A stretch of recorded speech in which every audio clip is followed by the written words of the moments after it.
अखिल भारत हिंदू महासभा जिला उज्जैन द्वारा स्वतंत्रता दिवस के शुभ अवसर पर 2 तालाब स्थित वीर सावरकर प्रतिमा पर ध्वजारोहण का कार्यक्रम रखा गया। इस कार्यक्रम में मुख्य अतिथि के रूप में संगठन के राष्ट्रीय महामंत्री श्री देवेंद्र जी पांड्या द्वारा वीरा सावरकर जी की प्रतिमा पर माल्यार्पण कर झंडावंदन किया गया। इस अवसर पर मुख्य अतिथि राष्ट्रीय महामंत्री जेड के द्वारा आजादी में संगठन के कई लोगों के बलिदान की गाथा बताई कि किस प्रकार से हिंदू महासभा के कई कार्यकर्ताओं द्वारा आजादी की लड़ाई में सहयोग दिया गया। इस कार्यक्रम में मुख्य रूप से प्रदेश उपाध्यक्ष श्री गोपाल जी व्यास, जिला अध्यक्ष गौरव शर्मा, वरिष्ठ संगठक राहुल जी मिश्रा, महिला इकाई से नगर अध्यक्ष श्रीमती अलका शर्मा, जिला उपाध्यक्ष श्री भवानी शंकर सोनी, जिला महामंत्री जयकिशन वंशदार, श्रीमती अरुणा तिवारी जी, नगर उपाध्यक्ष महिला मोर्चा सुश्री पूजा चौहान, नगर मंत्री जिला मंत्री विशाल जी सोलंकी, जिला मंत्री श्री हर्षित जी जैन, उदय जी नगवान, महेंद्र जी पटेल, छायन जी मिश्रा, शंकर लाल जी नगर संगठन मंत्री एवं कई कार्यकर्ता उपस्थित रहे। सभी कार्यकर्ताओं द्वारा संगठन को मजबूत करने का प्रण लिया गया। उक्त जानकारी मीडिया प्रभारी पंकज सिसोदिया द्वारा दी गई। उज्जैन से एसबी न्यूज नगर संवाददाता भरत तिवारी की रिपोर्ट। प्रक्रिया शुरू हुई तो चूंकि हमारे यहाँ सनातन धर्म के आधार पर भगवा ध्वज ही राष्ट्र ध्वज माना जाता था, धर्म ध्वज माना जाता था। तो जो ध्वज कमेटी थी, उस ध्वज कमेटी ने सर्वप्रथम भगवा ध्वज को ही राष्ट्रीय ध्वज की मान्यता दी। लेकिन कुछ लोगों ने उस कमेटी में, जिसमें मुसलमान थे, मुसलमानों ने भी भगवा ध्वज को ही मान्यता दी। लेकिन कुछ अपने आप को जो उदारवादी दिखाना चाहते थे, उन्होंने भगवा ध्वज में परिवर्तन किया। उसमें लाल के नीचे हरी और बीच में सफ़ेद पट्टिका जोड़कर तिरंगा ध्वज बनाया। ठीक है, हम लोग तिरंगा ध्वज का सम्मान इसलिए करते हैं कि वो हमारा राष्ट्र है। लेकिन 1947 में जो भारत का विभाजन हुआ, उस विभाजन का आधार सिर्फ इतना था कि मुसलमान जो था वो हिंदुओं के साथ नहीं रहना।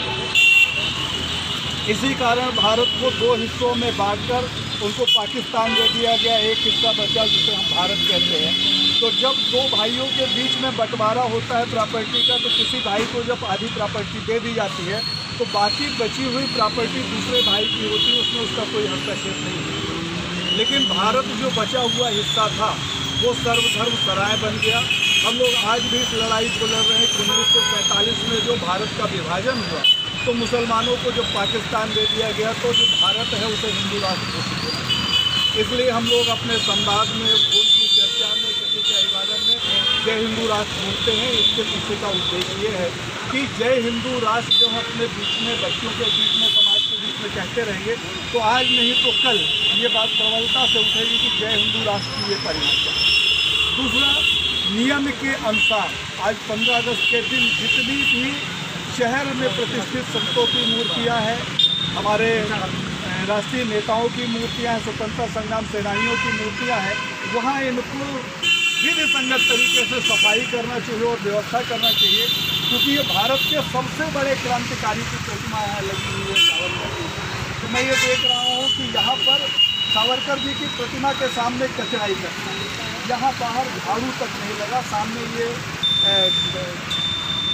कहीं सा रोड पे खोदा हुआ कचरा पड़ा हुआ है।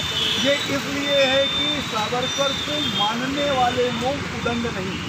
सावरकर को मानने वाले लोगों ने दृढ़ता के साथ नगर पालिका निगम ने इस बात की चेतावनी नहीं दी कि अगर सावरकर जी की जहाँ प्रतिमा लगी हुई है वहाँ गंदगी होगी तो उसे बढ़ना।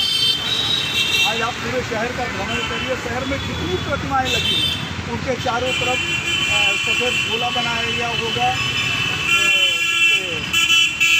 DDT पाउडर डाल के वहाँ सफाई की गई होगी, रात में मूर्तियों की धुलाई हुई होगी, वहाँ कहीं कचरा नहीं है। क्योंकि ये राष्ट्र जो है, राष्ट्र आज धर्म के साथ जातियों में बट गया। तो जातियों में बटने का परिणाम हम देख रहे हैं कि सावरकर जी ने भारत के अखंडता की बात की, हिंदू राष्ट्र की बात की, और जो वर्तमान की सरकारें हैं वो हिंदुओं को कहीं भी कोशिश नहीं होने दे रही। उसका कारण ये है कि आज की हम सबको आज के दिन में एक संकल्प लेना चाहिए कि कहीं भी हिंदू का कोई प्रतीक हो, मंदिर हो, चाहे किसी महापुरुष की प्रतिमा हो, हमें सचेत रहते हुए नगर निगम को अल्टीमेटम देना चाहिए। उसका काम है, इसमें हम लोगों का कोई ऐसा शौर्य नहीं है कि हम जब करेंगे तभी होगा। जो उनका काम है। वहाँ हमें एक पत्र लिख के देना है कि यहाँ हम ये कार्यक्रम कर रहे हैं, इसकी आप सफाई करिए, तो वहाँ आके इसकी सफाई करेंगे। इस बात के लिए हमें सचेत रहना चाहिए।